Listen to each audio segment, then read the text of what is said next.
मेरे को यही बोलना है, this budget is totally directionless, anti people, no vision, only the political mission is there. I don't see any light. It is the dark, dark and dark.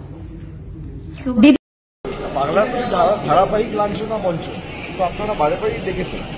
এই নিয়ে বিশদে কালকে আমার হাউসে যা বলার বলবো, আমি আলাদা করে কিছু বলছি না, দলের তরফ থেকে যা বলার বলা হবে। এই বাজেট সম্পূর্ণ ব্যর্থ budget, budget with zero guarantee, zero warranty. আর বেঙ্গলের জন্য দাদা, বাংলাকে তো বারবার বঞ্চিত করে রেখেছে, বাংলাকে বঞ্চিত, নিপীড়িত, লাঞ্ছিত, শোষিত করে রেখেছে বিজেপি। এ তো নতুন কিছু নয়। এই যে 12টা সাংসদ পাঠিয়েছে, আজকে কি রেড ফল শুনল।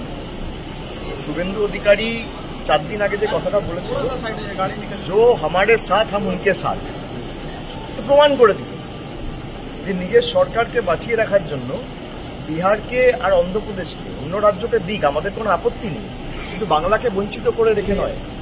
যে বাংলা স্বাধীনতা সংগ্রাম থেকে শুরু করে নবজাগরণের আন্দোলনকে পথ দেখিয়েছিল, দিশা দেখিয়েছিল সমস্ত দেশকে, সেই বাংলাকে যারা বঞ্চিত করে রাখছে, বাংলার মানুষ আবার জবাব দেবে।